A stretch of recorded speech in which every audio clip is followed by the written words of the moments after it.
Hey, DawgNation, I am Brandon Adams, and this is DawgNation Daily, the daily podcast for Georgia Bulldogs fans, presented by Merriweather and Tharp. This is a much shorter version of our First and 15, totally on me today, no joking about that.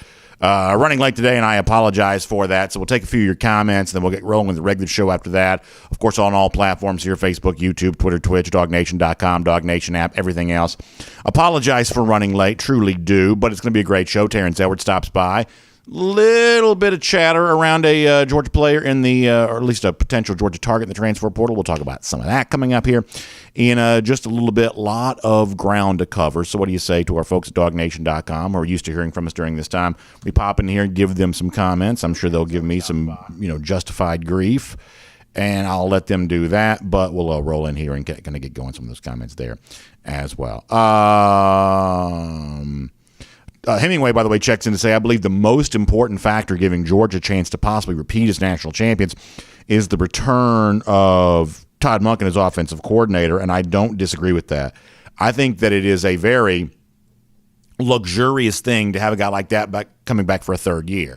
And we're going to talk a lot more in the days to come about what the, I believe, reasonable benchmark expectation for Monken should be in year three. But there's no doubt, looking at 2020, that's Monken's first year compared to 2019, Georgia was way better offensively. And then in year two, 2021, that's last season, compared to Monken's first year in 2020, another big step of big-time progress. And so I just think it's reasonable to assume that you could also have the same thing 3 years in a row in Monken's final year. Now, can you bring it back for fourth year? Who knows? One way or another, this may be your last hurrah with Monken. A lot of these offensive coordinators end up being short-term propositions. But the fact that you do have him for a third year, I think it gives Georgia that chance. And the number you've heard me throw around a lot is, I'd like to see Georgia average 42 points per game. And, listen, I don't know that college football is going to have a 50-point offense this year the way that it did in a pandemic year in 2020 when really no one was playing defense, and a season like 2019 when Joe Brady, Joe Burrow teamed together at LSU to put together a truly historic offense.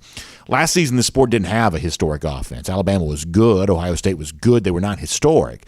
Last year really was about a return to defense a bit, and obviously Georgia's the national champion. Certainly stands as a signal on all of that. So if Georgia can be at around 42 points per game, that'd be better than the program's really ever been offensively. It'd be about as good as almost anyone's going to be nationally here this year. At least that's my expectation. If that's kind of the case, then I think you're right there in the thick of where you want to be in terms of that national championship conversation. Hemingway, I think it's a really good point. Randy Hall, thanks for the kind words on the shirt. William Perry, good to see you checking in. Charles Womack, good to see you checking in from L.A., Lower Alabama, of course. DT says Stetson should get more media love. He was the offensive MVP of both college football playoff games. I agree with you on that, and I think that if Bennett has the kind of season and an offense like the one I just described, being led by Todd Monken, then some of that love is going to come the way of Stetson. There is a certain vantage point with which some media people look at college football where they only see professional prospects. They only see who's a future NFL draft pick, and from that standpoint, you're not going to really see Stetson Bennett show up in conversations like that. And so, if that's the only thing that you kind of think of when you think about college football, then you might not think much of Stetson Bennett. But there are others of us who, not just for Georgia players, but how many times over the years have we respected a college player who was nothing more than just a really good college player? For those of us who love college football, sometimes that is enough. Randy Hall asking, whether my wife went on the cruise. So she did not get the chance to go this time, but she certainly would have loved to have been there. Also kind of funny stuff in here. Randy Hall says, let's also promote Jalen Carter for the Heisman this year. Listen, I think that he's certainly a great player, and I think that'd be a really fun thing to be a part of. James Lawson, by the way, good to see James Lawson in our comment section. That was one of our great friends on the cruise the other day, so nice to have him on board here. Cat Story says, good morning. By the way, James was also a winner of our Golden Shoe the other day there, too, so that was kind of fun. Cat Story checking in here there as well. So fun stuff all the way around. Let's see if we can go back up here. I'm sure there's a lot of other people just kind of giving some criticism here.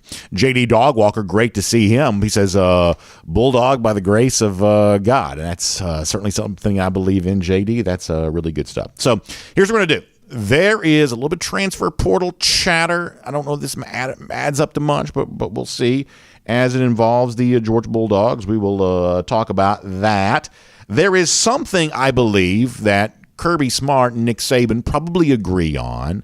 I think it's kind of an ongoing conversation we've had about Kirby and UGA. I think Saban's words kind of help us reinforce that a little bit. We're actually going to start the show by saying that today. And Howie Roseman is the GM of the Philadelphia Eagles. Roseman goes on a very popular Philadelphia sports radio show over the course of the last couple of days, recapping the NFL draft. Some of the stuff that Roseman said about Nakobe Dean and the process that led them to draft Dean is just too good not to play for you. So we'll do that on the show. I'm going to ask Terrence Edwards today about the hype that's growing around Avery Gilbert. Some of that we contributed to a little earlier this week. If Terrence thinks that's too much right now, we'll tell you about that. Also, Commissioner Greg Sankey. Did you ever watch the movie? When I was a kid, we had to watch this. Mr. Smith Goes to Washington. You ever watch that? I love Jimmy Stewart. I'm obviously way too young to have been alive during the Jimmy Stewart era, but man, what a great actor, right? Mr. Smith Goes to Washington, kind of a cool movie. Well, you know that movie today or this week sometime, Sports Illustrated wrote about this. We may have Mr. Sankey going to Washington along with George Kliakoff, the Pac-12 commissioner, asking for some sort of help to get the toothpaste back in the tube on the NIL and transfer portal craziness. So we'll talk about that today. Very funny stuff coming out of Auburn. That's fun before the show is done. More Jordan Addison rumors. I'll tell you what I think all of this adds up to. Also, we'll, I guess, kind of in a roundabout way, kind of get into whether or not Georgia might end up getting involved in all of this. So let's just do it. Big show. Glad to have you with us. It's DawgNation Daily, the daily podcast for Georgia Bulldogs fans. It's presented by our good friends at Merriweather and Tharp, and it begins right now. Today's episode of DawgNation Daily is brought to you by Merriweather and Tharp, your source for Georgia divorce. Find them online at theatlantadivorceteam.com. Presented by DawgNation.com. This is DawgNation Daily, the daily podcast for Georgia Bulldogs fans. Here's your host, Brandon Adams. So I think you probably realize that one of the great rivalries in college football right now, and it's not a historic rivalry necessarily, but it's certainly one that's kind of popped up recently, the rivalry between Georgia and Alabama, what we believe to be a rivalry between the two coaches, Kirby Smart and Nick Saban. And if you really kind of polled Smart and Saban on some of their viewpoints in college football, I think you might find some differences in opinion along the way there. Two guys that just kind of view the sport somewhat differently, probably because of the vantage point by which they look at the sport. Kirby, a young guy, young lion in the early stage of his career. Nick Saban, a obviously all-time great, but a guy who's in the winter of his career, and that perspective probably just gives them some different opinions from time to time. However, there are moments in which they probably do align a bit, certainly philosophically, maybe more so than anything else. And I want to share what I believe is probably an example of that. And I want to kind of use the words here of Nick Saban to set up what I believe is probably also a little bit of a goal and a mission for UGA. And it actually kind of ties in pretty nicely with some of the stuff that we've already been talking about here a little bit this week. Now, I got to tell you something. I don't really love saying good things about Nick Saban, not because Saban never does anything good, and certainly not because Saban isn't great as a coach. He obviously is. But there is no shortage of media elsewhere outside the bubble of DawgNation that all they ever do is praise Nick Saban for his greatness, and all they ever do is praise Nick Saban for how, diabolical genius, whatever else they want to say about him. There are plenty of places that you can go to get praise for Nick Saban. Around here, we just don't really feel like that needs to be done because that's been done somewhere else. However, there was something that he said this week that, or at least it came to light this week. Maybe he said it a few days ago. I really don't know when he said it. But I think it's probably a pretty good thing to stop and pause on for a moment and kind of reflect on the ways in which that probably pretty closely aligns with Kirby Smart's feelings a little bit too. So we are in the deep, dark part of the off season right now where coaches are kind of doing a lot of rubber chicken circuit type stuff, celebrity golf tournaments. We saw Kirby the other day swinging the golf club and having the exploding golf ball. Like nothing says, peak off season more than like pranks on a golf course or whatever else, or coaches being asked questions about something other than their own depth chart, their own team, whatever else. This is the time of year when it's a little bit okay to ask a coach something that's not quite so related to football, and it's a little bit okay to to maybe get a different kind of answer from them on that. So Saban's doing a rubber chicken type thing the other night, one of these banquet type deals. Local reporter out of the state of Alabama, TV reporter, asked Saban, hey, who are some of the celebrities or like famous people that you kind of admire?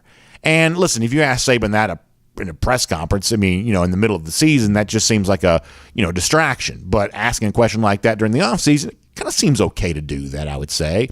I thought Saban gave a pretty interesting answer, and for someone who's been as successful as Saban has been, Saban's words about success, the mindset that's allowed him to be successful, the things that he values, honestly, it's probably worth us spending a little time on, even if we don't really like Nick Saban all that much. So this was Saban and some audio that came to light earlier this week. Here's the coach. Anybody in any profession who has had a tremendous amount of success, I have an admiration for that because I know how difficult it is. I don't care if it's in the music industry and you're the Eagles or Michael Jackson or the Rolling Stones.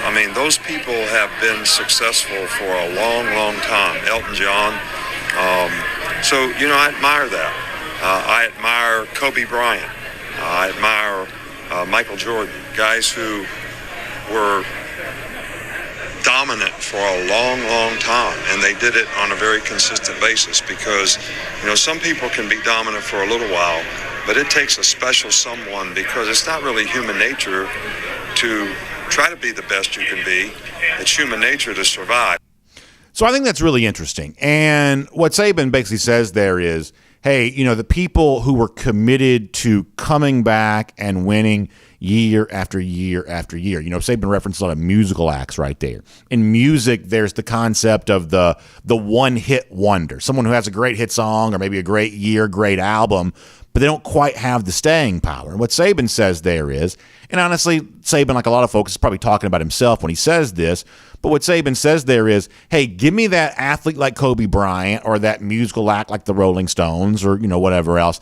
Give me that key figure who had the ability to kind of stay on top for a long period of time. And admittedly, when we look at Nick Saban, that is the thing that's probably the most amazing, right? This is a guy who's won, national championships over the course of multiple presidential administrations, George W. Bush and Obama and Trump. This is a guy that's won, national championships over the course of a long period of time here, going back to his time at LSU, going back to now more than a decade there at Alabama. This is a guy who's proven that staying power, and it is one of the things that has made, I think that, Saban so revered in the sporting world is the fact that he's shown that consistency, that ability to come back and do it at a great high level year after year after year.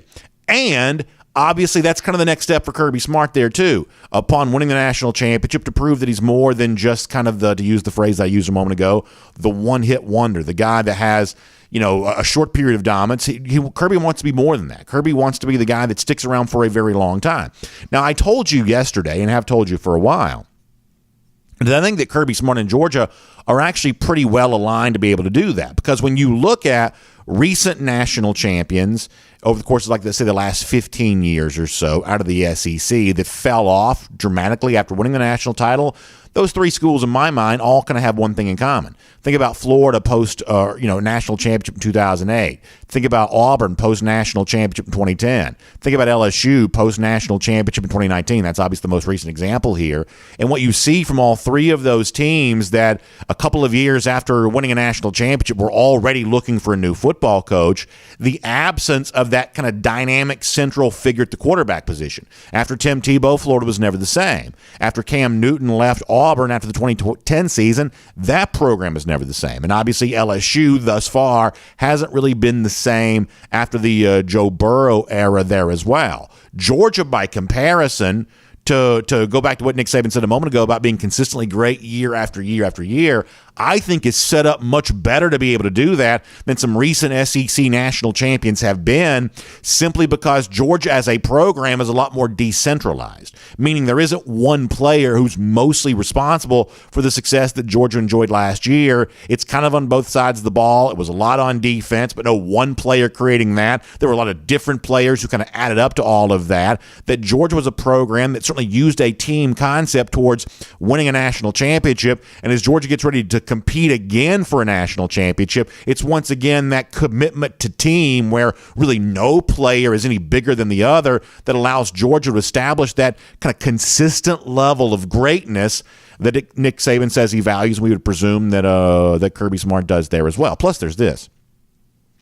If you look at the other team besides Alabama that's won multiple national championships in the playoff era, that team is Clemson. And you've seen Clemson kind of go on that run of dominance they were on. They won a couple of national championships, were in the playoff a good number of years. Maybe now they're starting to fall off. But there's one thing you got to keep in mind that kind of makes Georgia and Clemson different there in that regard. That's the fact that Georgia, over the course of the long haul, has just simply recruited a lot better than Clemson has, bringing in that elite talent year after year after year. We've told you before that Kirby Smart understands that you have to have elite talent. You can't take years off in recruiting. You can't take a lackadaisical approach to that. But when you get those guys on campus, you've got to ask them to commit to being a part of a team, something that's bigger than they are, to be willing to get tougher and develop to get better over the course of the long haul. That's the kind of Kirby doctrine that we've kind of described. So if we were to guess, does Kirby Smart's feelings kind of closely align with Nick Saban on how much you value the opportunity to come and be consistent year after year after year? We think we probably would expect Kirby Smart to say something similar to that. In fact, Kirby kind of talked about that the other day when he made an appearance on ESPN. He was on with Stephen A. Smith, and he was with N'Kobe Dean. They were talking about the NFL draft, but Stephen A. was also kind of interested in getting some thoughts from Kirby on his process at Georgia, leaving Alabama, coming to Georgia, taking on that challenge, and the kind of need to be consistently great year after year in the grind of the SEC.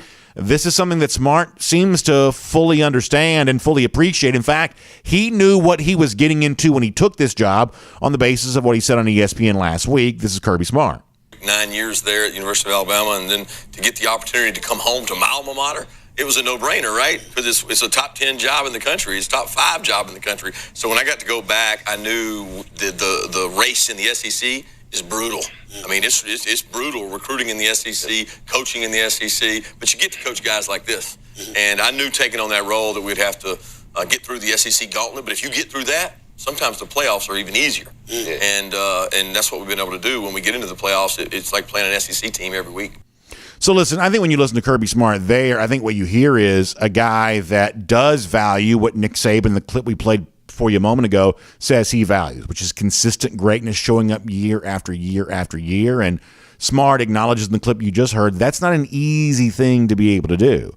But that is the mission that Georgia's on right now, to follow up a national championship with another great season in 2022 and go nowhere in terms of the national landscape in 2023 and beyond. And here's what I think is fun. As someone who's a fan of college football and also is interested in what other fans think, you can tell right now how much, whether it be Alabama fans or just SEC fans who are not Georgia fans or just college football fans in general who happen not to be Georgia fans, you can tell how worried they are about all of this. They really want Georgia to be a one and done. They really want Georgia to kind of fall apart the way that LSU did after winning a national championship in 2019. They really hope that the evidence that's being put together right now doesn't add up to what it seems like it's adding up to, which is Georgia truly having some staying power, to last as long as Nick Saban's lasted at Alabama, to value that consistent greatness the same way that Saban does, even longer than Clemson thus far has been able to prove able to do, even better than the Ohio States and the LSUs, which have kind of not really been the same at times after winning their own recent national championship. They really hope that Georgia isn't the next in terms of the category of truly consistently great year after year after year. But deep down, you sort of think they know, boy, Kirby may have got this thing figured out, and Kirby may truly have Georgia ready to compete on a consistent basis, much the same way that Nick Saban has, and the same way that Nick Saban says he values in other greats in the world of sports and music and everything else. So pretty good stuff there from Saban and Kirby. Let me shift gears here now and talk about something completely different. Obviously a show like this, we can't take every rumor all that seriously, but there are obviously, no shortage of time spent during the day paying attention to whatever the rumors are out there in college football, whatever folks are talking about. And now that we've kind of reached that transfer portal deadline for UGA, there is, some curiosity of, well, not just for UGA, but for all of college football, there's some curiosity of, okay, well, who might Georgia be pursuing the transfer portal? We believe that Georgia's going to go after at least one or two guys there. Who is someone that Georgia might be going after the transfer portal? There has been some online chatter as of late, for instance, about a guy named Isaiah Land, who was a very prolific sacker of the quarterback playing for Florida A&M last season. He is in the transfer portal, big sack numbers, and on his Instagram story here over the course of the last 24 hours, he has put out some different images of some of the teams, I guess, that, I don't know if this is his list of finalists or this is the list of teams that are in pursuit of him, but one of the photos that got used here was the University of Georgia. I'll show you this here just briefly. That's Isaiah Land on Twitter there. The photo is obviously UGA. This was one of a series of about 5 or 6 that included like the Auburns and the LSUs and the programs like that. So maybe some example here, maybe some evidence here of Georgia going after someone in the transfer portal. There's another photo of Land right there too in his Rattlers. But that's kind of a nice fit right there. Nice color scheme there for the Rattlers of FAMU there on that. So pretty good stuff for Land. We will continue to follow this story. I don't know if this is a guy that's going to end up at UGA, but it certainly feels like it's a position fit because he was an edge rusher. We thought Georgia kind of needed a guy like that. There's a little bit of a geographic fit here there as well. Land is from Loganville, went to Grayson High School, so there's a little bit of a potential connection there too, although over the years, I don't know that Georgia and Grayson have been quite as connected as some UGA fans wish they would have been. So there's a little bit of, I guess, common sense that might, lead you to believe that Georgia and Land might have a budding relationship here. And Land's own Instagram has given you some indication of that, but he's also mentioned some other schools there too. So a name worth noting and a story worth following. And we'll see if what is a little more than a rumor now kind of erupts into something more substantial in the time to come. But as always, it's great to have you on the program today. My name's Brandon Adams, and this is DawgNation Daily podcast for Georgia Bulldogs fans. We are presented by Meriwether and Tharp. We're glad to have you with us, no matter how you get to us, live on video, 9:45. Usually we were running a little late today, I have to admit. DawgNation.com, DawgNation app, 10 a.m. after that, Facebook, YouTube, Twitter, Twitch, Radio Noon, Athens Sports Radio 960 The Ref, and a podcast, wherever you find them, including the world-famous DawgNation.com, also Apple, Spotify, everything else. Just happy to have you with us as a part of the program today. And a big thanks to our friends at Meriwether and Tharp for making it all possible. You know this. Meriwether and Tharp is your source for Georgia divorce. Now, let me tell you what that means. For so many of you, and unfortunately this is just true, the divorce process is just kind of a real thing. And maybe you thought it would never happen to you. Obviously, when most people enter into a marriage, they assume that's not going to happen to them. But we also know that real life sometimes creeps in and you end up dealing with things that you initially probably didn't think you're going to have to deal with. And so the question is, okay, what do you do now that this is a reality? Well, that's where Meriwether and Tharp becomes a big advocate on your side, because they understand a couple of things that really matter. The law and how the law can be leveraged to your benefit, but also the emotional weight of divorce and how you can also navigate that process there as well. This is the kind of institutional knowledge that you gain from having attorneys who've been through situations like this thousands of times before. And of course, your situation is specific to your circumstances. I totally understand that. And yet there are still things that you can learn from an initial conversation with one of those Meriwether and Tharp attorneys. The good news is that's a free conversation. And then after that, you can make the decision to hire Meriwether and Tharp and let them do great work for you. So please make sure you check them out. Online, theatlantadivorceteam.com. That's theatlantadivorceteam.com. Meriwether and Tharp is your source for Georgia divorce. Okay, we're going to get Terrence Edwards here coming up in just a moment. I don't want to keep him waiting too long, but I want to go around the doghouse here for a moment before we get to Terrence, because I think one of the most interesting stories, in fact, maybe it's the single most interesting story to come out of former Georgia players in the NFL draft last week, was Nakobe Dean. The way that he fell, the way that kind of a groupthink mentality seemed to plague that Dean situation. I told you during the week, I thought that was kind of ridiculous, the way in which some teams kind of seemed to all just kind of fall into the same line of thinking on Dean in a pretty silly fashion. Well, the guy who was smart enough to take Nakobe Dean is Howie Roseman, the GM for the Philadelphia Eagles. And Roseman made an appearance, a big sports show up in Philadelphia, radio show up there. He makes an appearance with Angelo Cataldi and kind of talks a little bit about, what took place to lead the Eagles to get a chance to draft Nakobe Dean. The thought was that he wouldn't be available to them. And Roseman says he just sort of sits back and remarks at just how it all happened that the Eagles were able to get a player of the caliber of Dean in the third round of the NFL draft. This is a little longer audio than we typically play. I'm going to break this up into a couple of clips here, but it's too good not to share. Roseman, the GM of the Eagles, on the process that led them to draft Nakobe Dean. Very interesting stuff. Howie Roseman from WIP in Philadelphia.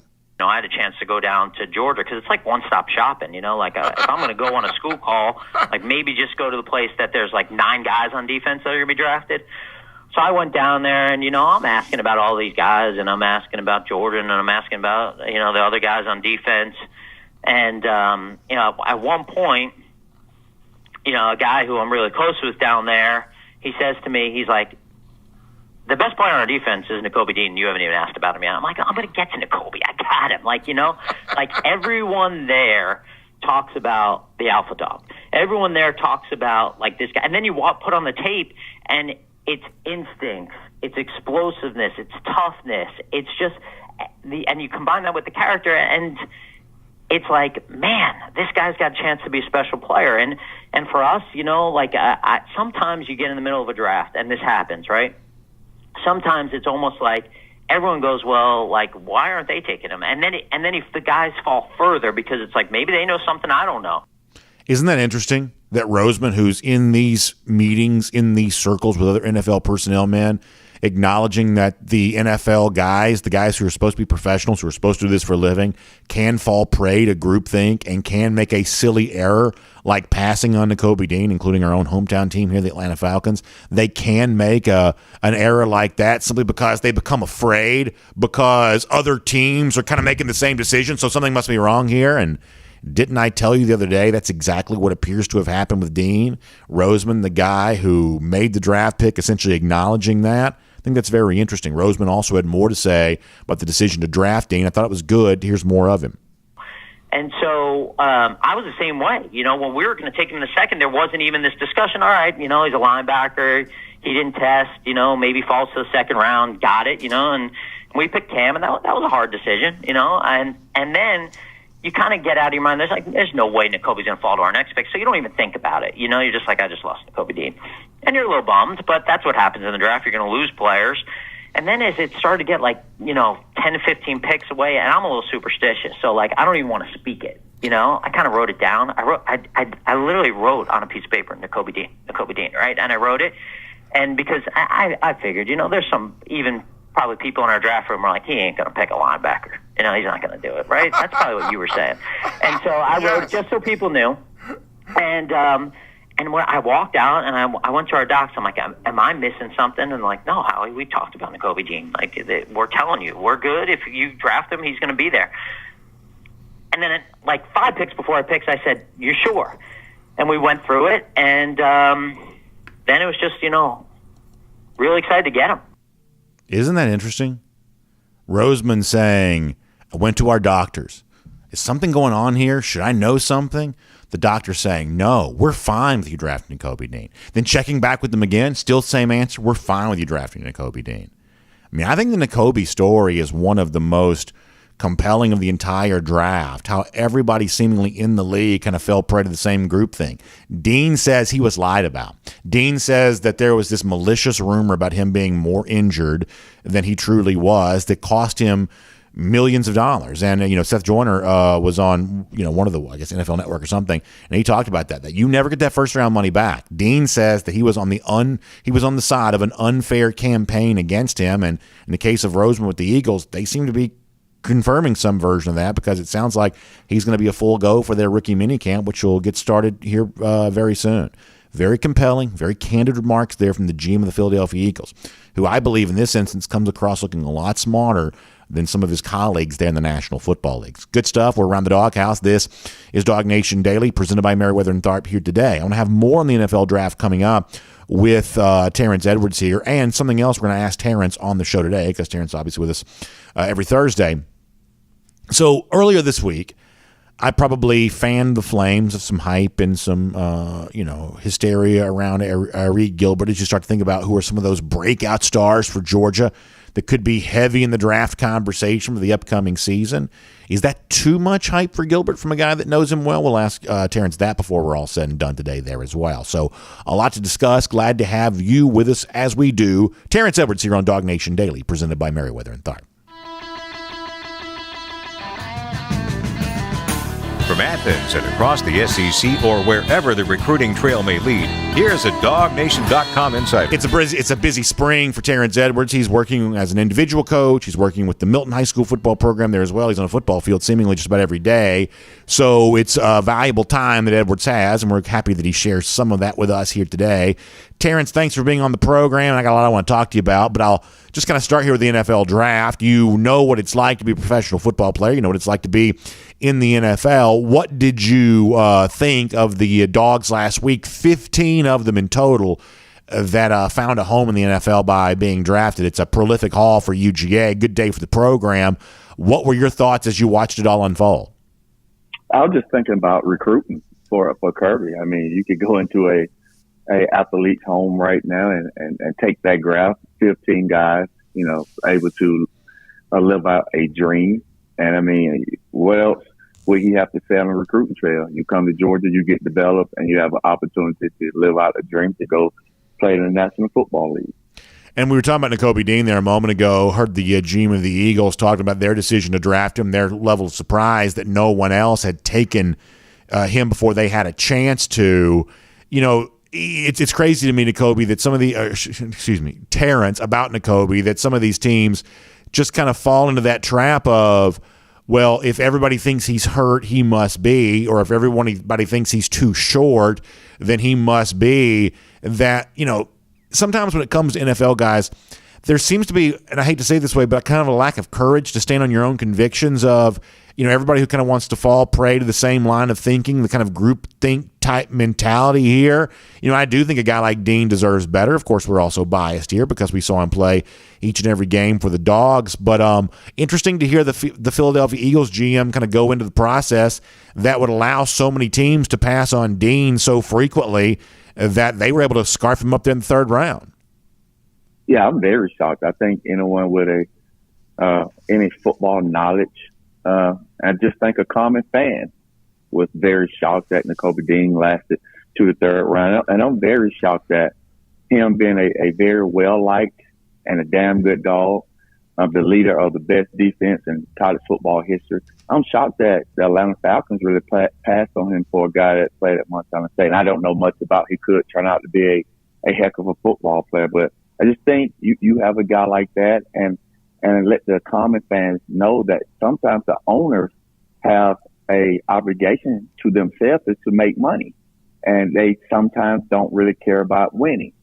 And in this, I just think the Falcons had an opportunity to draft a local Georgia Bulldog that would probably brought more Georgia fans to the stands to see Nakobe Dean play. So I just thought the Falcons had an opportunity to really get a great player, a great leader that's probably going to be the leader of the defense for the next 10 years, and then a local product that you can really exploit as far as monetizing wise. So I'm really shocked on that. And I'm really shocked he lasted that long. And this is not a bias because he played at Georgia.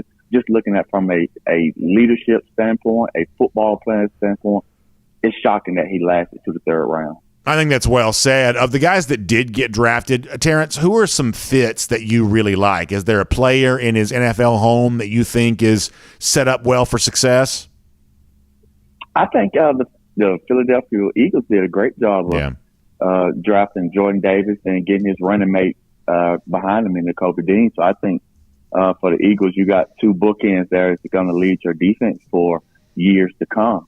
I think George Pickens went to a great situation. I think Mike Tomlin is one of the best coaches in the NFL. I think he has the cachet and the the personality to kind of help George along the way with some maturity issues. And I don't really want to call it maturity. It's just the way he plays, and he can reel them in to continue to play with that chip, but also play within the rules. And I think he fits what Pittsburgh does, just a hard-nosed football player that just going to come to work, bring you lunch pail.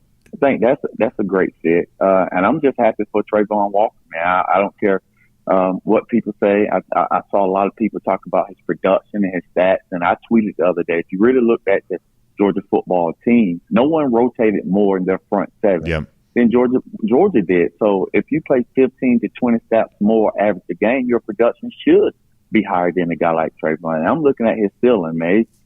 His ceiling is unbelievable. And I think if you looked at him from a Georgia schematic standpoint, he played nose tackle, he played a 5 technique, he played a 3 technique, he played outside edge, he played everywhere on that defensive line, probably size nose tackle. That's a 0 technique. So he just had diversity on that front line that I think the Jacksonville Jaguars could not pass up. What I have said about Pickens to Pittsburgh is, that's a blue collar town, Terrence. That's a long time industrial type town, especially when you go back over the course of decades here. There's a lot of kind of tough, hard nosed folks that live there in Western Pennsylvania, and so the idea that Pickens, who I do not think of as a prima donna wide receiver, I think of him as a workhorse type guy, the kind of guy that embraces the physicality, the kind of guy that's going to fight you on every single play.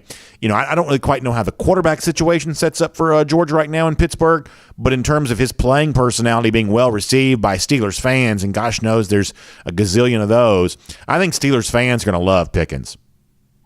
I think so too. I think he and the kid from Ohio State, can't think, not Avila, the other one, Garrett Wilson. Garrett Wilson has the best ball skills out of the receivers in this draft. I think there are opportunities where quarterback misfires a ball, and George Wilson and Pickett have the ability to torque their body to maintain leverage on the ball and catch it in a way that I don't think anyone else in this class is able to do. And I think this was a very, very deep class. And if you want my opinion, I think, the Falcons probably should have went the Maris kid first with the 8th pick and got a George Pickens in the 2nd round if you want to go receiver, in my opinion. But this receiver class is very, very loaded, and there's a lot of great receivers in this draft, and I can't wait to see. But I think George, to me, he fits what Pittsburgh wants to do. The other thing that I think is potentially a really good fit is, and I think they're going to use him like a wide receiver, and I've said this before this week, I really like James Cook in Buffalo. I think that's an exciting offense. I think it's one of the fun, entertaining teams in the NFL. Good system, obviously very good quarterback. They've come short, of getting to their goal of going back to the Super Bowl, of course, but in terms of scoring a bunch of points, being fun to watch, clearly the Bills have achieved that, and I think that Cook could very quickly find a home in their offense. In fact, Daniel Jeremiah, other very sharp NFL analysts are kind of saying the same thing. So I like the idea of Cook in Buffalo. I do too. Honestly, I like Cook anywhere. I've been talking about Cook for years about he's got to be the X factor in Georgia offense, and he really became that X factor when we lined him up as a wide receiver, knowing that if there's a linebacker that goes out to the Z receiver, and that means he's Z or X, I mean, he's the farthest receiver outside. We know he got to go route, or he can run some form of route that a true linebacker cannot cover. He catches the football like a wide receiver, and he runs routes like a wide receiver. So he's a mismatch problem for any linebacker. I don't care who you are, because he's a 4-4 guy, and he catches the ball very, very well. So he's a guy that they really have to utilize his talent. I think Buffalo has a plethora of other offensive guys that's going to be able to single James Cook up against mismatches, and I think they're going to use him in a way that exploits his talents. I think he's a good fit. I was just hoping that he got paired with his brother. That would have been a great story. That'd be Cook fun. Brothers together. Been fun to watch, but I think he's going to have an excellent career. Is he going to be a guy that carry the ball and leads the team in rushing? I don't think so, but he's going to have an opportunity to be a true third down back and carry the ball on occasion. So I want to talk to you about Eric Gilbert here for a moment, because when you look at the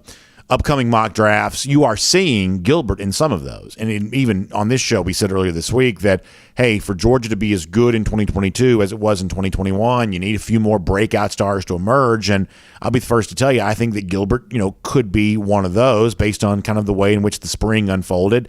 I think that's a possibility here. And obviously, when we've talked about Gilbert in the past, you know him well. You've cautioned us about not getting too out in front on all of this and allowing his process to play itself out. Well, I would say the process is playing itself out pretty well right now, and that it's fair to include Gilbert in the conversation of guys who could be big breakout stars for UGA this season, and certainly could be on NFL draft radars as you head towards the spring of 2023.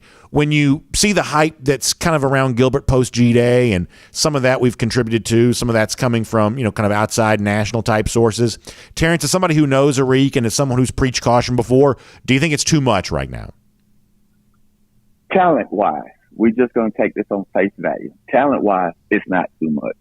The young man has immense talent that can't be taken away from him. He's big, he's strong, he's fast, and he's able to catch footballs from all different angles. That's from a true inline tight end, from the slot, or from the outside.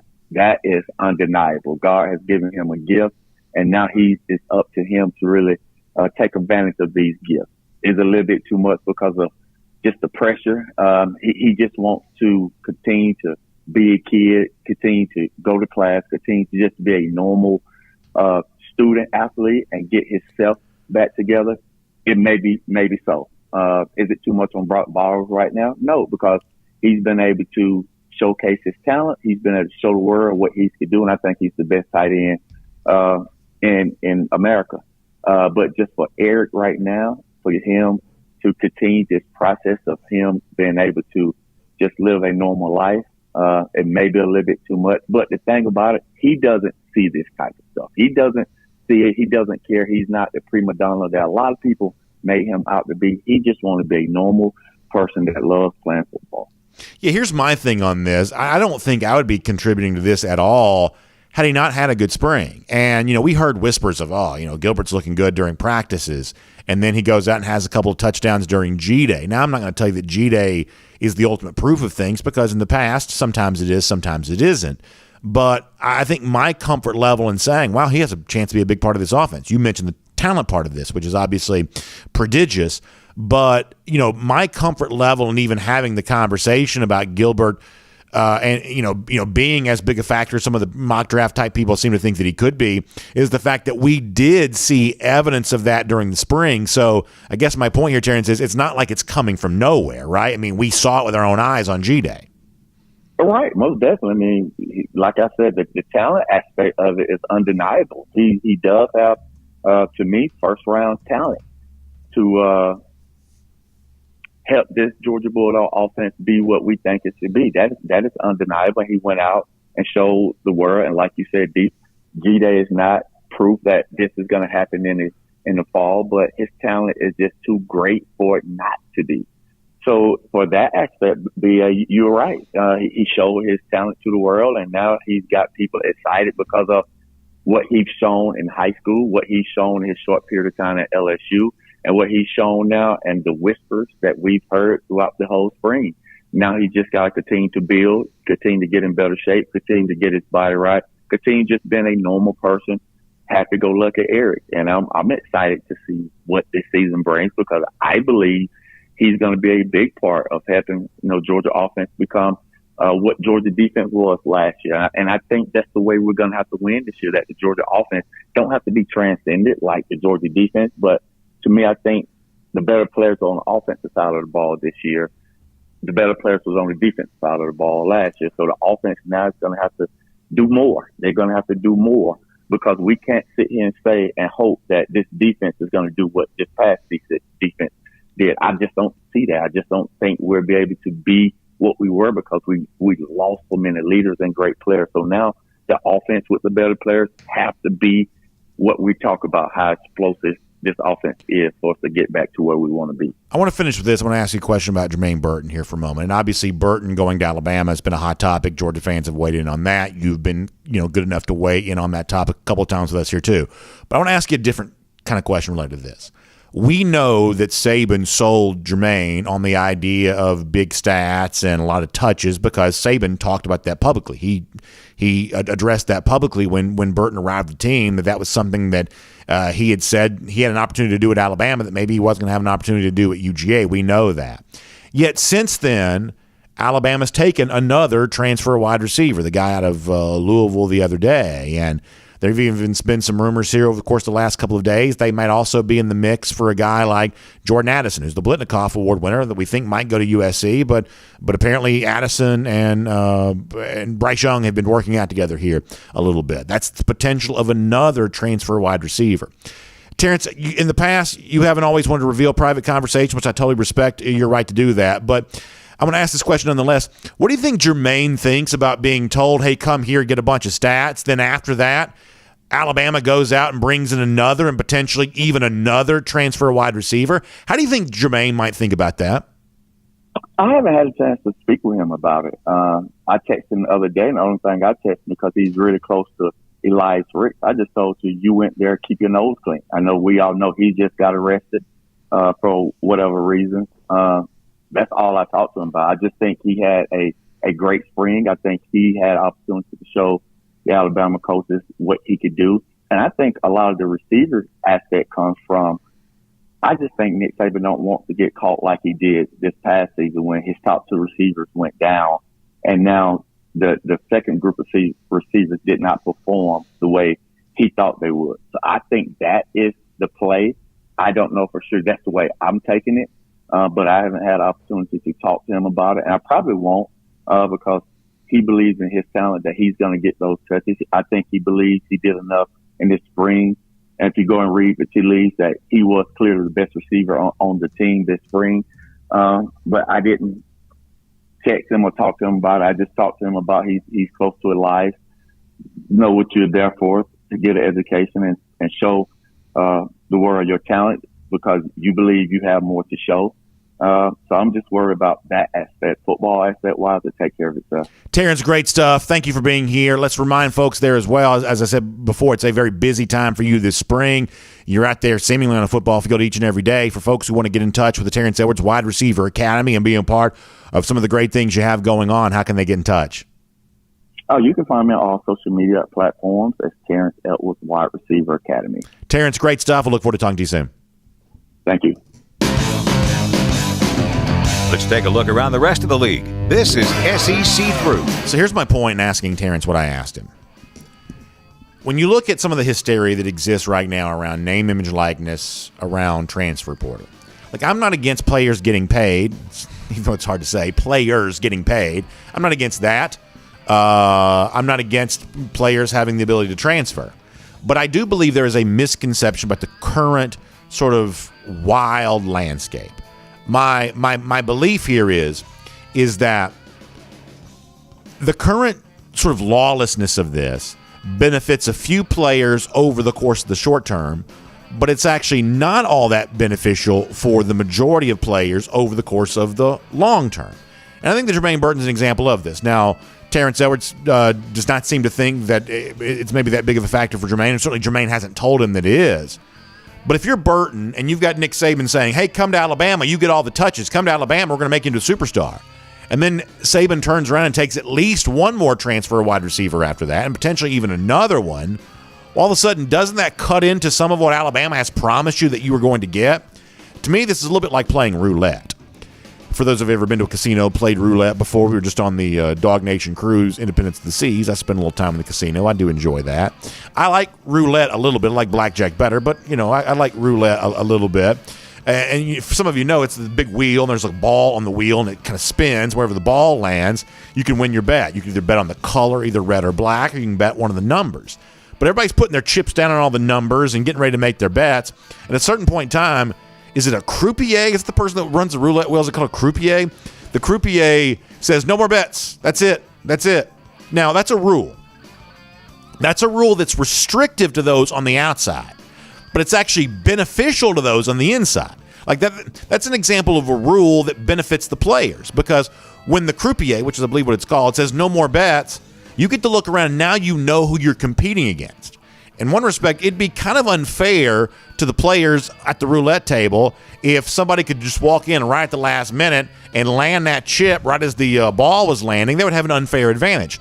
The last to arrive in that case would have a little bit of an unfair advantage. To me, the analogy is perfect for college football, where it seems like liberal transfer rules, not politically liberal, but kind of openly, liberal transfer rules would benefit players. But if you're a player that transfers and then the program uses that same liberal transfer rule to take a bunch of transfers after you, how much does that really benefit you? Wouldn't it make sense if there was some sort of barrier, some sort of restriction like the roulette wheel, where someone steps in and says, all right, no more transfers. For those of you competing for playing time, you now know who you're competing with. The promises the coaches made to you are now more likely to be kept because there are no more additions. I mean, wouldn't that be more fair to the majority of players? To me, it seems like it might be. Let's go cruise around the SEC here, courtesy of Royal Caribbean. I mentioned that a moment ago, on board Independence of the Seas. We just were. Really sets me up for, what's going to happen this summer. Now, I cannot wait to be back on a Royal Caribbean cruise ship again. I know many of you feel the same way. I hope you get a chance to be on one soon. In fact, let me encourage you to make your plans to do that right now, because there are so many fun things going on with Royal Caribbean here at the moment, and you can find out more about this by checking out our friends at the Cruise and Vacation Authority. It's tcava.com. That's their website, tcava.com. You can also give them a call, 770-952-8300, 770-952-8300. Listen, when you look at a Royal Caribbean cruise vacation, the thing that you've got to understand is there are so many things to do that would take me more time than I have to tell you about all of it. I'm talking about Broadway-style shows. Grease, the musical, was on the ship that we were on. If you're one of these Oasis-class ships, you can see the Aqua Theater show, the high-diving show off the back of the ship while the ship is moving. There are ice skating shows. There's everything else. There's live music all over the place, like half dozen different places or so you can hear live music. You go on like one of the brand new Oasis class ship, the largest cruise ship in the world right now, Wonder of the Seas. Try some of the great new specialty restaurants there. There's all kinds of specialty restaurants across the entire fleet of ships. When we were on Independence of the Seas, there's a Playmaker Sports Bar. There's a Chops Grill. There's actually a Chops Grill on all of the Royal Caribbean cruise ships now. That's the kind of the specialty restaurant steakhouse, kind of a signature type restaurant. There's a Zumi, which is like a teppanyaki style hibachi restaurant. There's just so many great options available for a Royal Caribbean cruise vacation. You know how much fun it is because you've heard us talking about it. Flow right on the back of the ship. Some of the ships have like bumper cars and all kinds. Just it's amazing all that's available to you. So my encouragement is to you to check that out today. Our friends at the Cruise and Vacation Authority can help you do that. My music has ended, which means I'm talking way too much. So let me kind of fly through a few stories here just for a moment. Very interesting story from Ross Dellinger, Sports Illustrated. He's actually had a few of these stories over the course of the last couple of days about kind of an organizational, institutional response to what I said a moment ago. The fact that there is a growing concern that the NIL stuff is just getting too crazy. The transfer portal stuff is just getting too crazy. Now, there are some criticisms, and some of this may be valid, that the powers that be in college football, this is kind of below the level of the NCAA probably, but the conference commissioners, those who have kind of a chance to do something about this, maybe they didn't act soon enough, and now the issues that exist because of their inaction before. Maybe that's the case, maybe it's not. I think different people can have different opinions on that. But one thing is for sure, no matter how much inaction there may have been in the past, there is attempts at action now, including what's being told, SEC Commissioner Greg Sankey, Pac-12 Commissioner George Kliavkoff, going to Washington, D.C. to meet with a couple of senators as a way of seeing if they can get the Congress to step in and kind of come up with some national legislation that would supersede the state laws and anything else when it comes to name, image, and likeness. I think this is interesting for a couple of reasons, and I'll try to go through this quickly. First of all, we're not going to get into politics part of this, but the senators they're meeting with are like a Republican and a Democrat. There's a little bit of a hope that they can kind of come up with like a bipartisan coalition for all of this, but that's as far into the politics as I'm going to get. But the other thing is, while we are SEC homers here, admittedly, we do understand why there are people that believe that college football can be better if it's a national sport. And from that standpoint, I think the relative weakness both at the administrative level and certainly the on-field level for the Pac-12 has been a real problem. Pac-12, I don't know when they'll be better on the field, but better in the boardroom, better in the offices. I think they are. I think the fact that Kliavkoff is the one going with Sankey to Washington, I think is a pretty good sign. The fact that Greg Sankey, who I do believe genuinely has been a good steward of his league, the SEC, and a good leader for college football, about as close as college football has to any real leadership. There are some less than brave figures who are in charge of some aspects of this sport. Sankey's not really in that group, I don't believe. The fact that Sankey seems to vouch for Kliavkoff enough to make him his partner going to Washington here, I think that may be a good sign for the sport that maybe the relatively new Pac-12 commissioner here is going to be a little bit more forward-thinking, a little bit more football-centric than the previous Pac-12 commissioner who, heaven knows what he thought about anything, didn't seem to think much about much. So I think that's probably a pretty good sign. And I do think the fact that even if it's in the minds of some too late, or even in the minds of some not even the right thing to be doing, the fact that there is at least some response to the documented craziness that has been going on, I believe that to be a good thing. Then there's this slightly different topic, but same general idea. Ohio State Athletic Director Gene Smith has talked about a brand new path forward for college football here, as big a name to suggest a radical change here to the sport. What Smith suggests here, and by the way, how about good producing work to get a little bit? I had no idea we had Gene Smith B-roll in our vault, but somehow, some way, I guess we do. So pretty impressive stuff. That's also very inside baseball, but nonetheless, the point of all of this is that Smith is suggesting that maybe college football should break off from the rest of college athletics and kind of be underneath the umbrella of the college football playoff and no longer underneath the umbrella of the NCAA. Now, Smith is far from the first person to bring this up. I would say that he's maybe the most prominent to do that. And I'm going to say this there as well.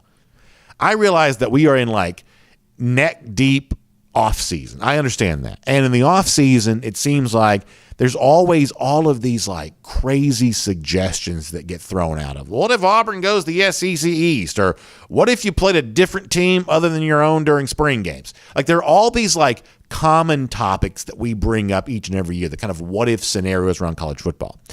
And I know that some of this stuff right now probably feels very similar to some of the what if stuff you've heard in the past. I really do believe this is different. I really do believe when you've got Greg Sankey in Washington, Pac-12 commissioner in Washington, Gene Smith talking about a true, severing of the NCAA governance to the extent that they even had any governance over football, but truly severing that and breaking that off. I mean, I think this feels really different. Like, I do believe that college sports are heading for more big changes, even than the changes we've seen the last couple of years. And as someone who cares a lot about this topic, both as someone who makes his living talking about college sports, and certainly my number one pastime, my number one hobby, is following these sports, Georgia included. It's the thing I enjoy from an entertainment standpoint more than anything else. Like, I am concerned that some of these changes won't be changes for the better if somebody doesn't step in and do something. I mean, go back to the 2020 season for a moment. Had no one stepped up, had no one led, we wouldn't have had a season in 2020. And some people thought we shouldn't have a season. But pushing that aside, the thing that caused college football to even take place in 2020 was brave leadership stepping up and saying, there is a safe way to do this. We think we can do this. We are not going to fall prey to the mob mentality that demands the season be canceled. We're simply not going to do that. And in retrospect, I think most would say that was the right decision. Well, the same kind of bravery and leadership that led the season to even occur in 2020, I think needs to stand up here as you move into future years and say, college sports, as we understand it, is worth saving. We are not going to stand by and watch this be sabotaged by radical elements. I just think that's what it's going to take, and it's going to be interesting to see if someone truly steps up and does it. Very quickly here, You have seen maybe the reports, that's Brew McCoy on his way to Tennessee. We'll get to that in a moment, but you've seen the reports, Jordan Addison, Biletnikoff award-winning wide receiver in the transfer portal. It has been largely thought that Addison is on his way to USC. However, somebody somewhere is working very hard to make you think that he's considering other places, including, as of late, working out with Alabama quarterback Bryce Young. I talked to Terrence Edwards about this a moment ago. Do we really think that Young working out with Addison is evidence that Alabama is in this recruitment? Do we really think that it's been rumored that Texas could be a part of the Addison recruitment? I kind of don't. Let me tell you where I think this is heading. We heard about USC and Addison before we ever even heard about Addison transferring. All of the circumstantial evidence would lead you to believe that Addison is only transferring because USC came after him. I think it's very likely that some of the, Addison rumor mill as of late has all been, I believe, a giant smokescreen to make it seem like he only decided where to transfer after he put his name in the transfer portal. Most people, though, I think rightly understand that this has kind of always been a USC story. First of all, if this is NIL related in any way, we know Texas isn't going to step up to the plate. There is no program in college football that's more all hat, no cattle than Texas, including the NIL stuff, which is supposed to be the thing they're supposed to be good at. They're supposed to have a bunch of money, but apparently they don't even have that either. There is no bigger phony and fraud in college athletics than Texas. They're not going to be able to step up and win this for Addison, nor do I think the presence of Addison working out with Bryce Young standing as proof of anything. When it's all said and done, I believe Addison's going to be at USC. Now, I think the $3 million number that Colin Cowherd threw out's a phony figure, but nonetheless, I believe that some of the smokescreen around where Addison might go is coming from some folks trying to play defense on the idea that USC essentially got caught red-handed trying to tamper with Addison off the Pitt roster. And I mentioned to you yesterday, Brew McCoy, is this the ninth time McCoy's transferred? It's at least the third, right? And some of that's transferring back to for USC, Texas, and back again, whatever else. He is now on his way to the University of Tennessee. So there you go for the Vols, picking up. I guess you'll call him a former 5-star. This is pretty interesting story, I guess, but still a lot to unpack on this. McCoy on his way to Tennessee will make that cruising around the SEC courtesy of Royal Caribbean. And this is the portion of the show where I get to do something that I really enjoy. We have been talking now for a number of days about our championship moms courtesy of Kroger. And I tell you, and I hear this from our staff there as well, folks who get to behind the scenes read the submissions, drawing out the winners at random and giving me a chance to tell these stories on the air here. Y'all, I wish I could read every one of them. I wish I could do just sort of a separate show where we do nothing but celebrate the moms in our in our audience. And what's cool is, we've had people nominate their own mom. The winner yesterday was a guy nominating his wife. Today, the nomination is for a guy's sister. This is just kind of what we see, right? We see, whether it's our own mom or just one of our family members who is a great mom in their own right, people want to honor that right now as we head towards Mother's Day on Sunday, and I think this is a great thing. So our winner for today is Diane Wilson from Ellijay, Georgia. And what is shared about Diane from her brother is that in addition to raising two strong, independent daughters who are pursuing careers in physical and mental health, she's touched the lives of countless other children, teenagers, and young adults.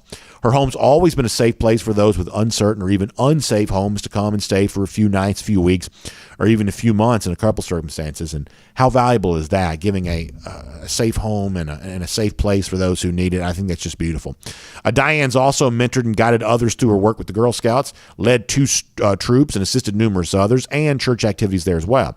And here in the last several years, she and my brother-in-law have become foster parents, adopting one of the foster children already and likely to adopt another here soon. This is unbelievable.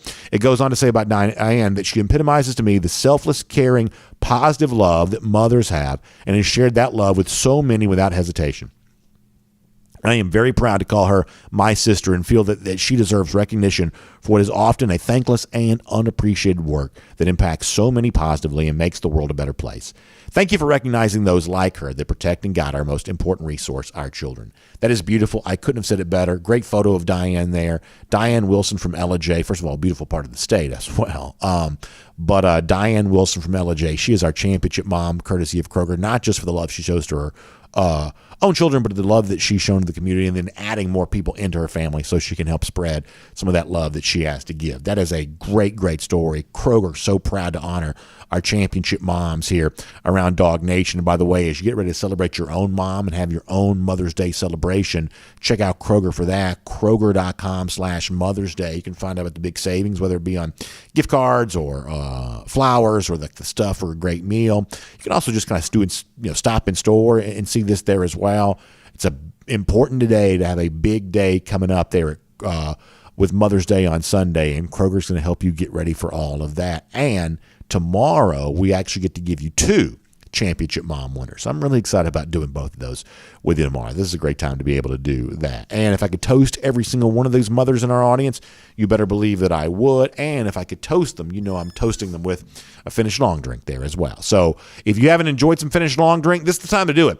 I don't know that anything goes. I mean, when I think about being in our local pool and hanging out with my neighbors, things like that, a big cooler full of Finnish long drink just seems to be the right thing to do with that.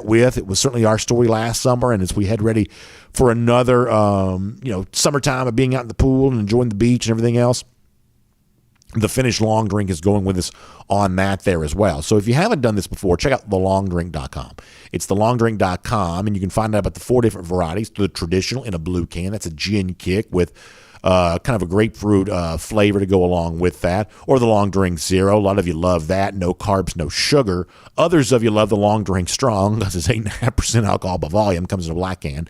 Get the long drink cranberry there as well. Whichever variety you like, you can actually try all 4. Get one of those 8-can variety packs.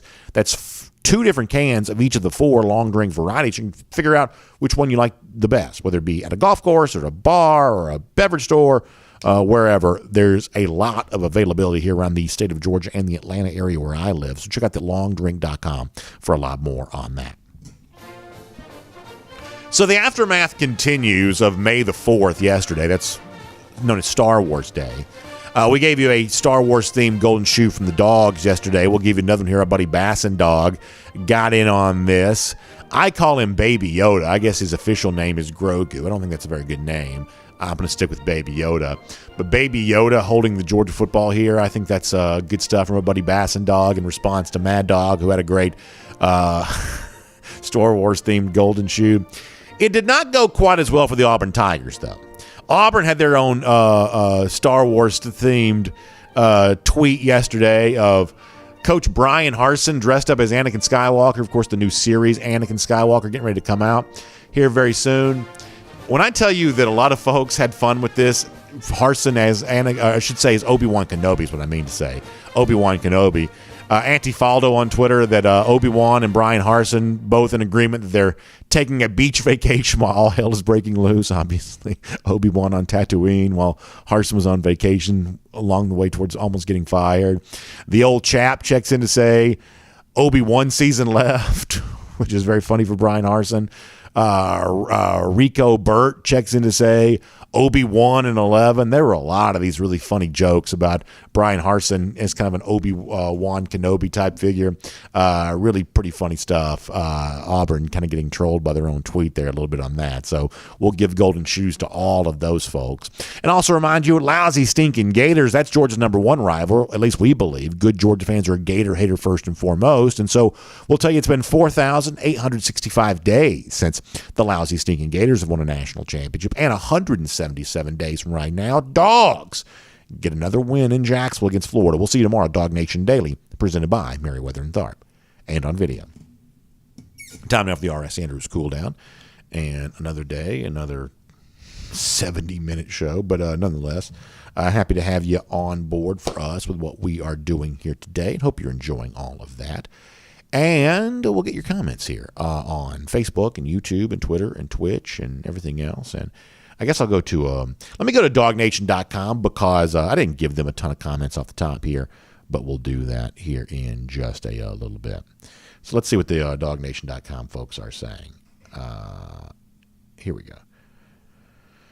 Cat Story says, I hope Gilbert has a great season. I want nothing but positive vibes for Reek. I love all of that. That's great. Let's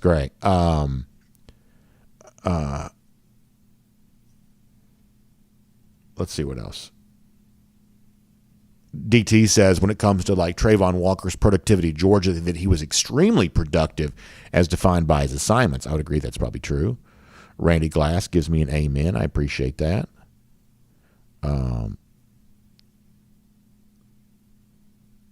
Let's see what else. Fish and Dog says, why would Gilbert's name be mentioned in the same sense with the 2023 NFL draft? Well, he would be draft eligible. And if he has a good enough season, that'd be kind of the case there. Let's go over to Facebook here for a moment. We'll come back to DawgNation.com in a moment. Let's see what else.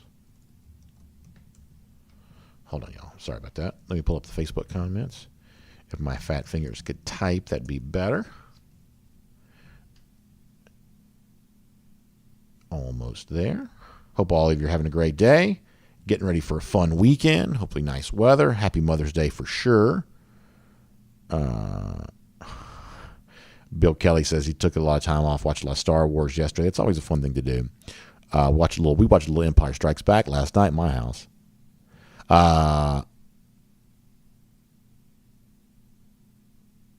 Matt Rugavina said he missed most of the show, going off like Mel Gibson in a work call. Pretty funny stuff. Ken Holcomb says, yes, Nakobe had an injury, but it's not that bad, and he's young, will be fully healed next week. The Falcons and many others whiffed on him, but it's water under the bridge. Now he'll get a huge money in his second contract. Yeah, and that seems to be kind of the case here, what a lot of folks are certainly hoping for. Keith Folds also looking forward to seeing Georgia use those multi-tight end sets next season. I think you'd see a lot of that, maybe even 3 tight ends, maybe even 4 on the field, for sure. Let's see what else. A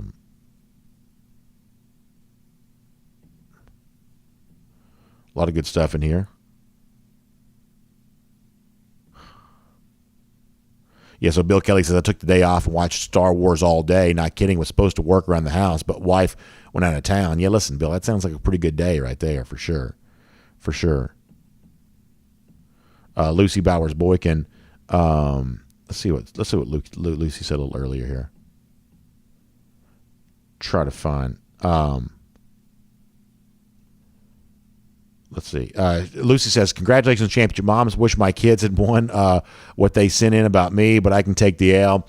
Yeah, so we do draw those at random, and thankfully I'm not involved in the drawing process because obviously for someone like Lucy, I'd be looking to tip the scales in her favor potentially. That's why they don't let me anywhere near the actual drawing on that. But send it to me, Lucy, maybe on Twitter, and we'll see if we can give you a golden shoe for it. For sure.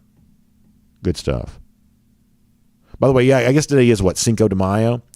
So that's good. Hope all of you get ready to enjoy that. For sure. Yeah, I can't always keep all those drinking days straight, but happy Cinco de Mayo to those of you who are observing. Lucy also mentions the Johnny Depp trial. Like, I see people talking about this online all the time. I am actually pretty thankful that I don't know very much about whatever's going on there with that. I'm pretty thankful that I don't know a ton of that. Sandy Price says development's the key to success no matter what position you play. I would agree with that. Let's see what else folks are saying. Chad Williams, this is an interesting take, says, I'm hoping Gilbert has a big year, but I'm going to be rooting for Darnell since he's been there longer. That's where my loyalty lies. It's interesting. Darnell's got no shortage of fans for sure. Interesting take. Whoops. Let's get back over here. Matt Rukavina. Yeah, I saw somebody shared this there as well. That we're now dead even between, Matt says, the national title and next season. Can't believe we're that close already. Yeah, I mean, it feels like the national championship game, and in some respects, was just yesterday. And look, this is to me what's great about summer. It's like summer to me kind of goes by pretty fast, and so that obviously helps you get towards the season there too. So yeah, we're getting there. We're getting there, Matt. That's good point. Good point. Tim Godfrey says, how much better do you think the defense would have been had Adam Anderson played all year? And certainly the presence of that pass rush would have helped had he been able to be there. Keith Foltz says, I've had season tickets since 1969. Glad to see my son got season tickets for next season. Yeah, that's awesome to see. That's awesome to see. Really, really cool. And how cool is it to say that you've been a season ticket holder for that long there at UGA? You have seen quite a lot of stuff over the course of the years. Talking about even like pre-Herschel. Like, I'm guessing you were there with what Prince Charles came in 1976. Is that right? Like, you've seen quite a lot if you've been a Georgia season ticket holder for quite that long.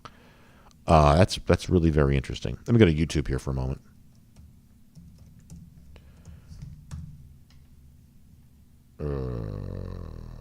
Let's see what else.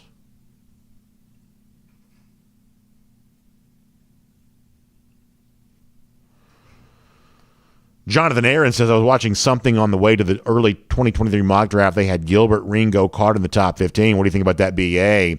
I think it's interesting. I mean, you know, of the guys who are going to be most commonly mocked in the first round for Georgia, to me, the most interesting test case is going to be Nolan Smith, because Nolan's going to be a little smaller. I've said this before, that Nolan's going to have to show you that kind of speed rush. He's going to have to show you those pass rushing moves that overcome what for some people is going to be, well, what happens when you put your hands on him? Can you neutralize him that way? Because offensive tackles are just going to be so much bigger than he is. I know you didn't mention Nolan, but that's the interesting name for me. And, you know, the thing for, like, Gilbert to me is going to be a little bit of almost like a binary thing. It's going to be like a 0 or a 1. Like, he's either 3 years removed from the guy that was a 5-star prospect coming out of high school, clearly an offensive weapon that the NFL is going to want right away, or he's just not quite that guy yet. You know, kind of like I said before, he's either one or the other, it almost seems like. And, you know, if he has just like the one big year at Georgia, that's not too little of a track record to attract the attention of NFL draft scouts. After all, I mean, Jamar Chase built his NFL draft candidacy on the back of really just kind of one good year at LSU. So you know, that wouldn't be too little. Thomas Dew says, can Nolan Smith improve his draft stock?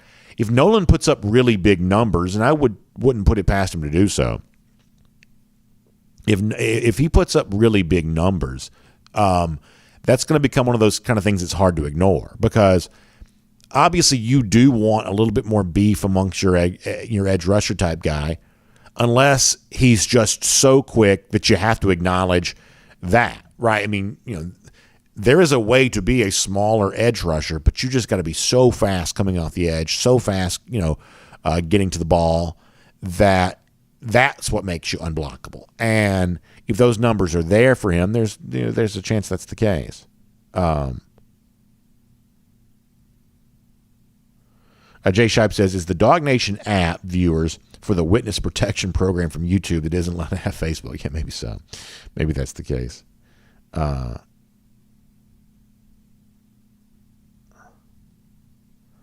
Let's see what else.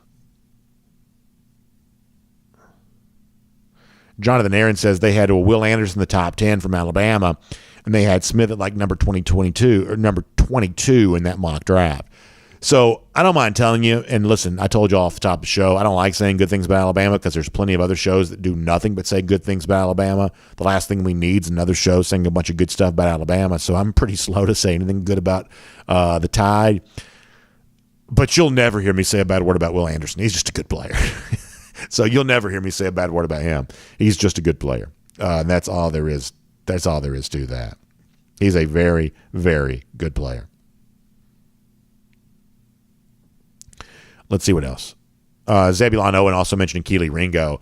I mean, I think that Ringo is one of those guys that if he has the kind of season that I think he could have, I think people are going to look back on this and be like, well, of course that was true. Like it's going to be one of the, like Ringo's going to be a little bit like some of the guys who had great seasons for Georgia this year, where like in retrospect, it just seems like it was obvious that it was always heading that direction. But if you go back a year ago, some of the guys who turned out to be great for Georgia this year were not necessarily projected that way. I would say that right now in Ringo's case, there are some what most would agree are legitimate questions about him. He is learning the position. Cornerback is not an easy position to play. It's just not.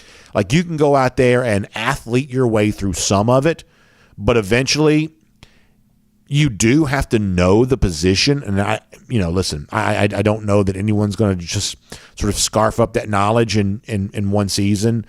Obviously Ringo dealt with some injury coming straight out of high school, but here he is 3 years removed from high school. If he goes out and just plays lockdown, lights out football, it's going to be one of those things where a lot of, sort of lower information college football fans are going to be like, well, yeah, that was just obviously always destined to be. So I do have Ringo very much on my list of guys who may end up being among the very best players in this team, which would make them among the very best players in the country. Ringo, I would say, is pretty close to a sure thing for UGA. Frank Patterson, a funny line in here. Georgia boy says, nice A&M shirt. Don't blame it on the lining. Listen, there's no A&M clothes on me. There will be no A&M clothes, but you are right. I was all ready to blame that on the lighting if that was the case. Green Soldiers, about the subject of Anthony Richardson saying that he's really raw. People have to understand that dude is working with little to no weapons. Yeah, I mean, I think that Richardson's a real talent, right? I mean, if you saw him working out, you'd probably think, oh, it's a talented dude, right? Big throwing arm, clearly a good runner. That's a good combination to have. But if you're kind of a project type quarterback, that only helps Florida so much, especially, as Green Soldier said, with a limited number of guys to even throw the football to. So, Richardson to me this year will probably be a little bit like, you have that kid in high school that you play baseball with who's like, he clearly looks good with the bat in his hand, and sometimes he hits it 500 feet, and sometimes, he swings and misses, strikes it on 3 pitches.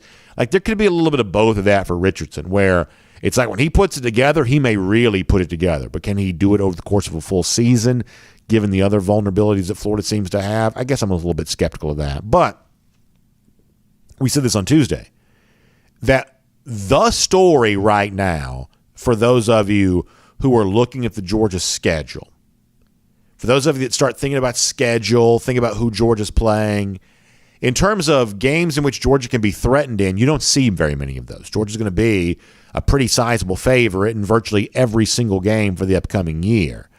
But the one thing you do see, if you want to be the kind of person, I've told you this before, there's kind of an inner Larry Munson in me that wants to find a trap game that feels better once I do identify the game that I'm worried about. If you're the kind of Georgia fan that kind of likes to have something to be concerned about, the thing that I think that you should be concerned about is Georgia plays a lot of high-profile quarterbacks this season. Bo Nix at Oregon. Now you say, well, Georgia's handled him before. That's true, but that's a high-profile quarterback. Will Rogers at Mississippi State. Will Levis at Kentucky. He's being mocked in the first round. Anthony Richardson, as Green Soldier and others were talking about, he's getting all kinds of chatter right now. Like Spencer Rattler, I do legitimately believe is going to be a good quarterback and have a very good season. That's not an easy quarterback to have to play against. I would say that. We don't yet know what Auburn's going to have. We don't even know who's the starter is going to be there. Is it Calzada? Is it Finley? Does Robbie Ashford have a chance? But who am I leaving out? Anybody big? Who am I leaving out? I don't know. I'm sorry, Hendon Hooker, obviously for Tennessee. That's a guy that's coming back that's going to get a lot of chatter, a lot of noise. That the story to me, when you look at the Georgia schedule, Georgia a big favorite in all these games, but also playing about as good a crop of quarterbacks on paper as we've seen them play, in a while anyway. Frank Patterson says, about how many times has Georgia had 2 backs drafted in the same year?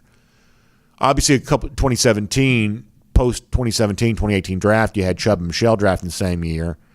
You go back to some of these other years, like Worley and Hampton were taken in consecutive drafts, not the same draft. That's a good question. How many years have included multiple running backs drafted? It's a good question. Green Soldier says, I'll take Hooker and Rattler over Richardson as a quarterback. No doubt that's true. I'll take Rattler over a lot of guys. Like, I think it's kind of weird. And I've told you before, my hot take for the season is I believe that Spencer Rattler's going to have a better year than Caleb Williams is. I think it's really weird that people look at the numbers that Rattler and Williams put up at Oklahoma and assume that Williams is obviously better than Rattler. Now, listen, I think that Williams is one of the best quarterback prospects in the country, but I think the Gamecocks getting Rattler was actually a pretty big deal. I don't know if that leads them to 8-9 wins. I don't know. They play a tough schedule, but I think that's a good quarterback to have. Our buddy AKA says you're also leaving it out about these quarterbacks that it's hard to throw when you're on your back, and that is true. That the Georgia pass rush will certainly be a formidable foe for all these quarterbacks. Certainly that is fair.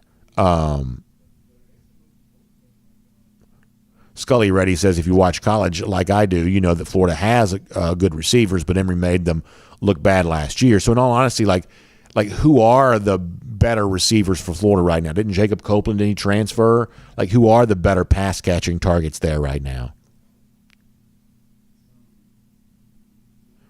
Scott Harris says that Jalen Carter won't be surrounded by elite talent this year. Might be different when he has to carry the defense. Could be true, but Scott, I believe actually that I think that Georgia will probably still have the best defensive line in the country. Now, it may not be 3 first-round picks type performance, but when you look at the preponderance of Zion Logue and Warren Brinson and Nazir Stackhouse, I think this is probably still the best defensive line in the country. I actually do. Kirby's Visor says Rattler isn't that good. He struggled against Big 12 defenses. But, y'all, Caleb had a decent number of games last year, and he's barely completing 50% of his passes. Hold on just real quick. Now, let me just do this very fast just to satisfy my own curiosity here. So let's look at this is Williams in the season. Now, obviously, Williams is a good runner. We understand that.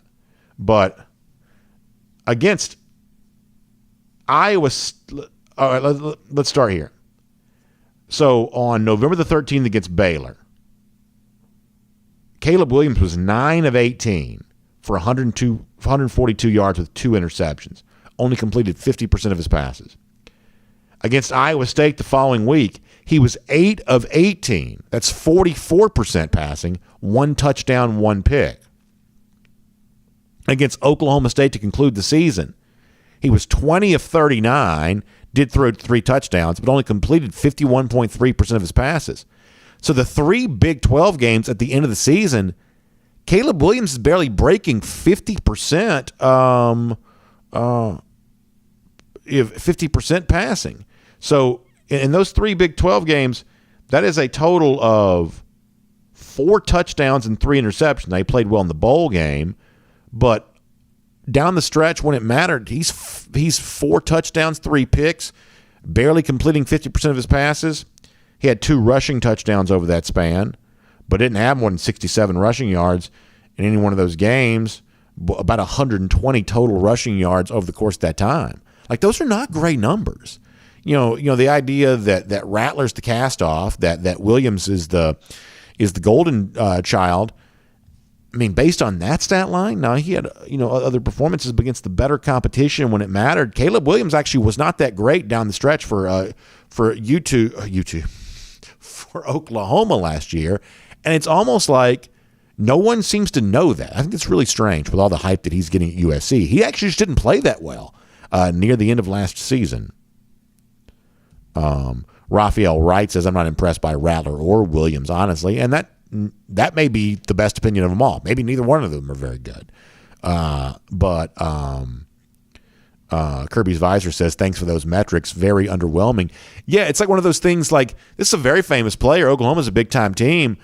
But I don't think a lot of people are all that aware of how poorly he played down the stretch. Like, the same Oklahoma fans that were calling for Rattler to be benched, I mean, you can go, I spend a lot of time on message boards and things like that just because I'm kind of a dork. Like, Oklahoma fans were kind of calling for Williams to be benched near the end of last year, too. Frank Patterson wanted to bring Matt Landers home, which is very funny. Jonathan Aaron says, in your eyes, will Bowers go number 1 when he enters the draft? I don't think a tight end can go number 1 overall, but do I think the Bowers would be a high first-round pick? I do. Sometimes I'll call it like a lottery pick. There is no lottery in the NFL draft, but a lottery-style pick, I think the Bowers would probably be one of those type of guys. I mean, why would he not be, I would say, but probably not number 1 overall. We've only had one wide receiver go number 1 overall. Isn't that correct? It was Keyshawn Johnson. Am I right to say that? For sure. Yeah, Jordan Harris is top 10. I could certainly see that. All right, let me do one more trip around the comment section, and we got to go. Randy Hall says Cedar Grove had the most high school players drafted with 3. I saw that. Somebody shared that with me a moment ago, and they're going to have a million more in years to come. Like, Cedar Grove is a crazy just factory of talent. I mean, they just pump it out, and they're going to have a lot more to come. That's really cool.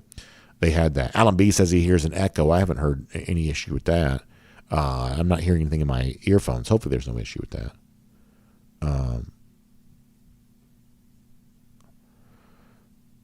Charles Womack says UJ may not have defined, quote, the guy. He says, but the opponent can only double cover so many at one time. I like the team concept. I agree there as well. And that's why I hope to see someone emerge who is potentially as big a threat this year as Bowers was last year. Something in that 800-yard receiving range, I think would speak very well for Georgia's chances to keep teams guessing the passing game. But as an addendum to that, let me just say this. The thing that continues to amaze me is late in the season, when everybody knew the ball was going to Brock Bowers, he was still open. He was wide open to start the Orange Bowl against Michigan. The touchdown that he scored against Alabama to kind of put the national title game on ice, at least, come close to putting it on ice. Like, he was wide open on that play too. Like, Monken is really sharp, and Bowers is just a really good player. That while everybody knows the ball's going to him, in fact, some of the people who love kind of criticizing, Bennett would say, well, he just locks onto him too much. Well, let's say for the sake of conversation, the Bennett haters are kind of right on that. Let's say that he does lock on to Bowers too much. Opposing defenses last year still couldn't stop it. Now, I agree with the overall premise of the commenter that you want to have, other viable pass-catching weapons too. But one of the amazing stories to me last season, especially during the playoff, was the fact that even when you presume the other defense knew that they were definitely going Brock's way, he still caught big touchdowns. The game that set the tone at the beginning of the Michigan game, the touchdown that kind of defined the end of the Alabama game, he really did that. Alan B. Okay, so here's a 2023 mock draft courtesy of The Athletic. So you got Stroud going. The teams don't matter to me, but the order does. Stroud going number 1, Young going number 2. When I suggest the Falcons draft Bryce Young, some people said they thought he was too small, so that'll be interesting to see if people really do want to ding Bryce for being too small. Anderson going 3rd overall. This is going to be a quarterback-heavy draft, but I understand why Anderson shows up there. Ringo at number 4 overall. I mean, it's one of those things, y'all, where there are a lot of Ringo doubters right now because he's been a young cornerback learning his way, but if he does what he could do for this upcoming year, first of all, how valuable is that to have a lockdown cornerback of that caliber? And it's one of those things that, like we kind of do from time to time, almost no one will remember ever having doubted him if he's, that kind of type player. Oh, Lord. Will Levis to the Falcons. Y'all, look, I realize that, by Kentucky standards, I think Levis is a pretty good quarterback, but it's not like he had even that great of numbers. First of all, like you saw the game against Georgia where, and last year he had Liam Cohen as offensive coordinator. Let's see, and it's Levis from Kentucky, by the way, but let's see how good Levis is when he doesn't have Liam Cohen as offensive coordinator anymore. That could be worth paying attention to. But it's not like he had great numbers a year ago, and he has a tendency to throw the ball to the wrong colored jersey a little bit too, which is the kind of thing you don't really grow out of all that much. So Carter 6th overall. So this is Dane Brugler. Is this the author of this? I like Dane. I would say he's one of the better guys doing this. Nolan Smith going 11 overall. Interesting. B.J. Ojolari. Obviously, that's a name we know and care about. Jermaine Burton in the first round there. going 21 overall, and then Cedric Von Prawn in there as well. So pretty good stuff. Interesting. DT says that Monk and scheme Bowers opening the Orange Bowl by making him tackle eligible with the unbalanced line. Yeah, he's a smart guy, and some of that intelligence that Monken shows is probably beyond my ability to explain, but he's a smart guy. Jerry Popham checking in. That's great to see. Gerald Harmon says that's an SEC mock draft. Sometimes people live outside of reality. We didn't give you all the picks. We just gave you the SEC-centric picks there on that.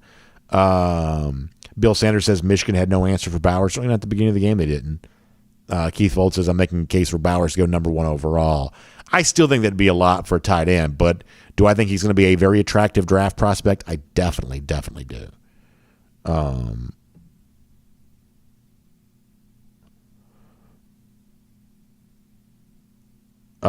Kent Holcomb sounds like he's got a big day coming up. I love that. Appreciate that. Really good stuff, y'all. We got to go. Really fun stuff. Thanks for being here. Y'all check out the Atlanta Journal-Constitution online, ajc.com. How about the guys the Falcons drafted right now? There's plenty more coverage of that online. You can read that there at the AJC, ajc.com. Also, Braves. Nice to get a series split in New York yesterday. Coming back home with the Brewers getting ready here, so that's good stuff. I mentioned all the Cedar Grove guys that got drafted. There's plenty of high school coverage also every day at the Atlanta Journal-Constitution there as well. And how about a Falcons quarterback succession plan? A little bit of that from our buddy D-Led there today. Also, Kentucky Derby coming up on Saturday. Lots of cool places to watch that, plus plenty more fun things to do on the weekend. Always one of my favorite things at ajc.com is that weekend preview that usually drops sometime around Thursday, even more appropriate for this upcoming weekend, considering the fact that Sunday is Mother's Day. So happy Mother's Day to all the moms and to all of us who are so thankful for the moms in our lives, our own, our wives, and everything else in between. What a great time this is to be celebrating here this spring. So thanks to all of you. We will see you tomorrow. Check out R.S. Andrews online, rsandrews.com, for your air conditioning, heating, plumbing, electric needs. Felt good last night to be sleeping with that AC cranked up because it's hot right now. So make sure your AC unit's ready to go. Get it tuned back up to factory fresh specs with rsandrews.com. And, of course, DawgNation Daily, presented by Merriweather and Tharp as well. We'll see you tomorrow, 9:45, 1st and 15, 10 a.m. DawgNation Daily. After that, all kinds of platforms, Facebook, YouTube, Twitter, Twitch. We'll talk to you then, everybody. Have a good day.